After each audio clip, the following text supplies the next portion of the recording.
So Val, if you just tell me your name first and the way you want us to accredit you. Yeah, my name is Valentin Troll, and I'm the professor of petrology in Uppsala University in Sweden. Why are you here, Val?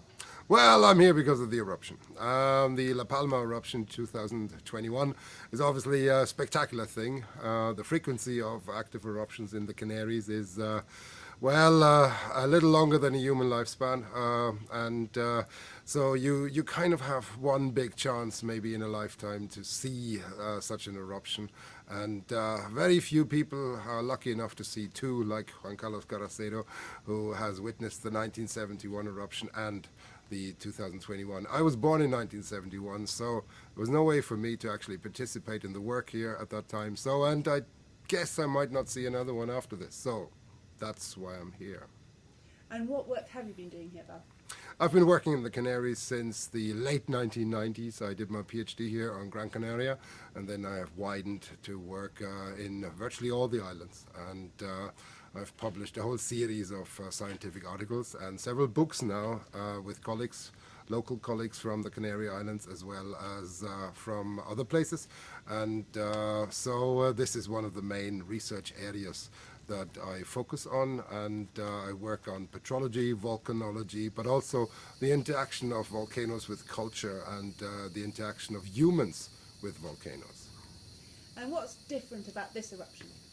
Well, this eruption is first of all in my lifetime, so secondly, it's rather large. So it's a bit larger than the 1971 and the 1949 eruptions combined. So this makes it quite spectacular. Having said that, in terms of the actual features that it displays, it is not that different to the previous eruptions. It shows a fissure-fed system with multiple vents, which we had in the previous eruptions. It has lava that runs from the Cumbre Vieja ridge down to the sea, which we had in previous eruptions.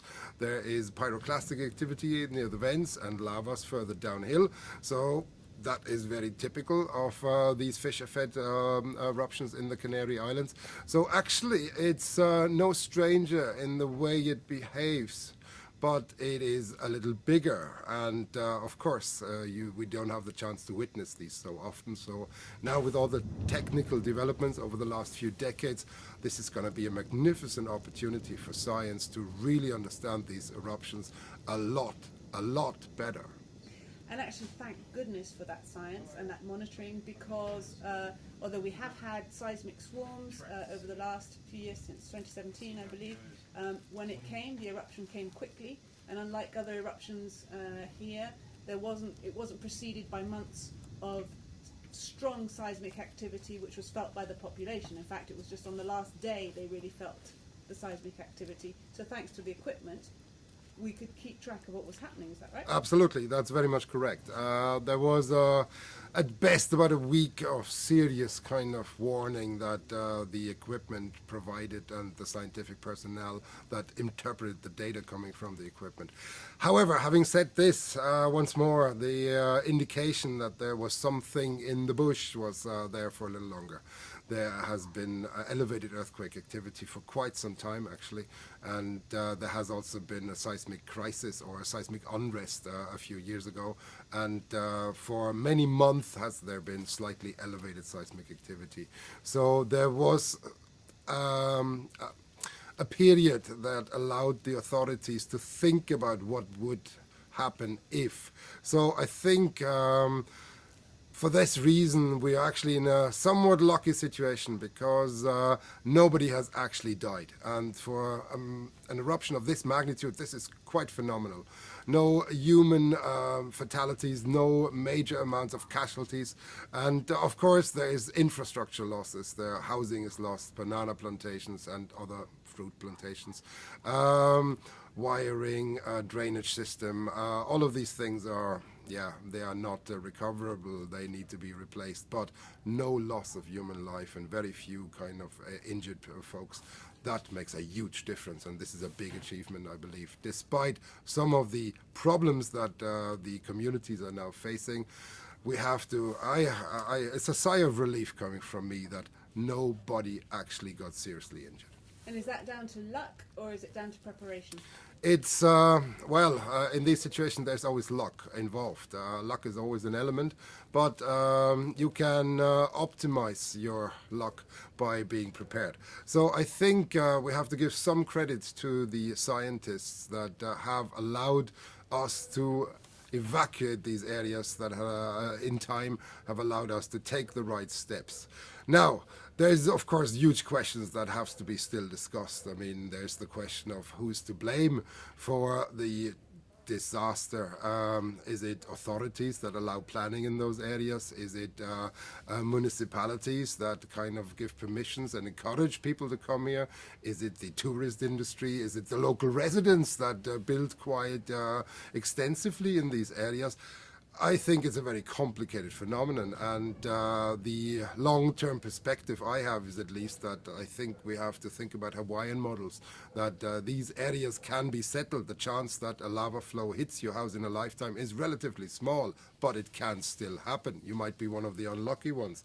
And I think insurances will have to really pick this up, that as long as we as scientists can manage to get people out in time, then it's a financial problem whether the properties are lost, and that's really it. So as long as we manage to save the people, the rest is manageable, because this is something where you pay your insurance and your house is covered. You get a new one. So I think that's something we can live with, and maybe that's the way to think about it for now. Are there any other lessons you think we should learn from this eruption? There is a lot to be learned about how magma behaves, how magma moves from a scientific point of view. We have to really kind of improve our understanding of the entire magmatic system.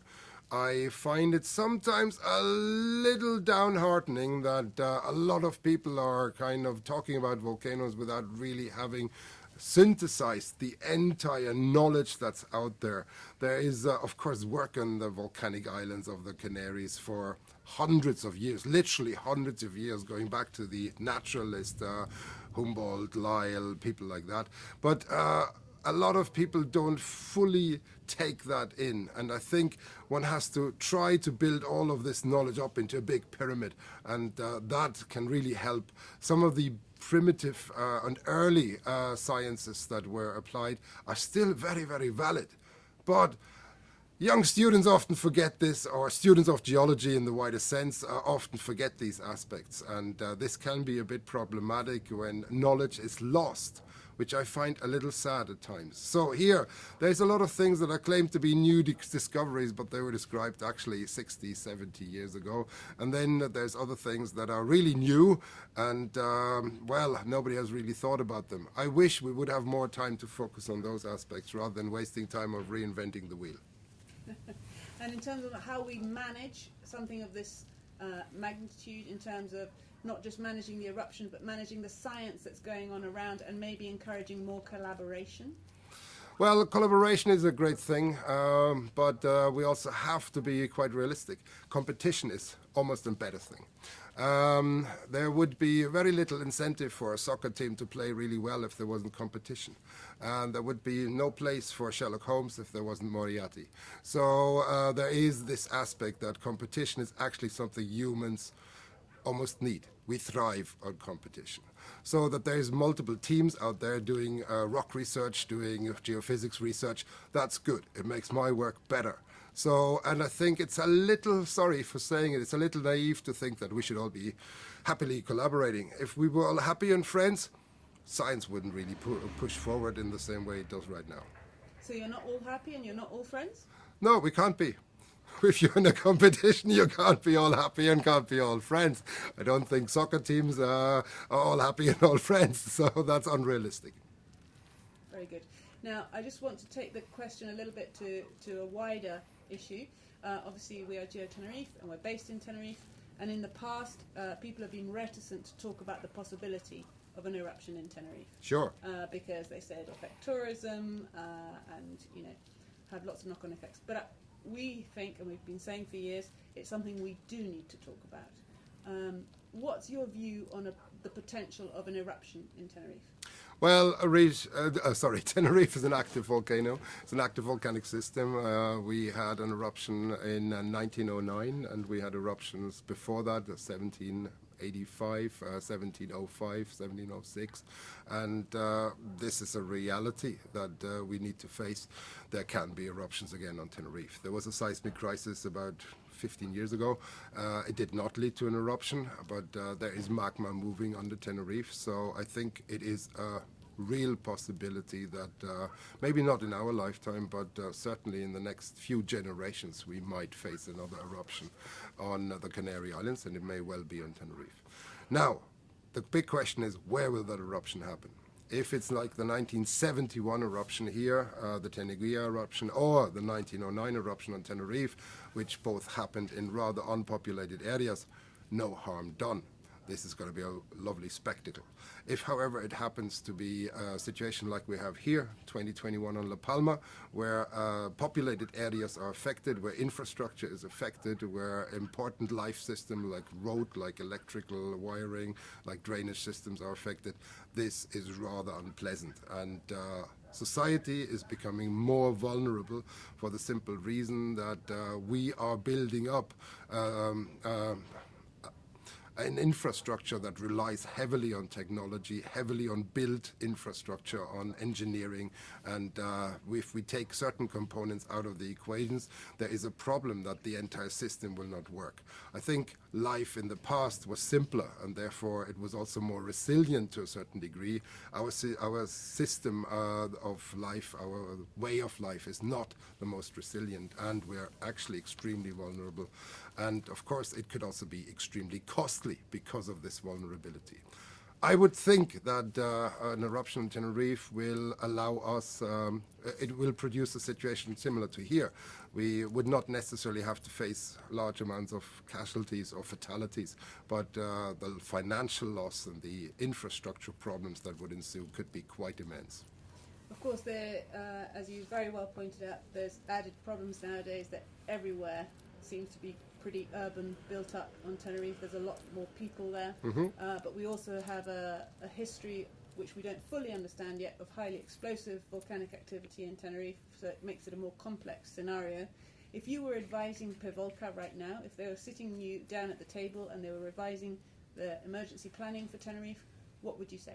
Well, I would say that the last explosive eruption was the Montaña Blanca eruption of about 2,000 years ago, and since then we had no serious volcanic explosive eruptions. The other eruptions, certainly those in historical times, were similar to what we see here.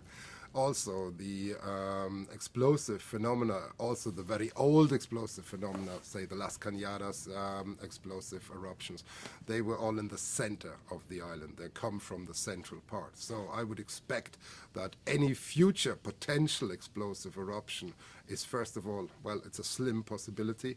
Secondly, it would be in the central part of the Las Cañadas caldera. It would be in the national park, effectively.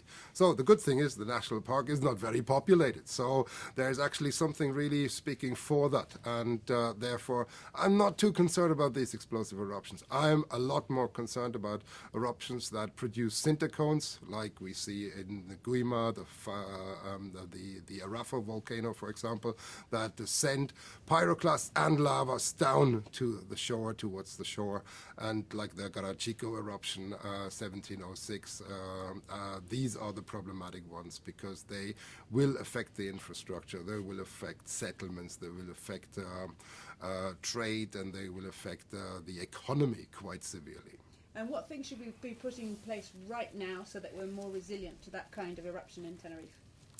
Well, I think there is seismic monitoring, there is radar monitoring, there is INSA, and there is gas monitoring. So these things are surely a good step.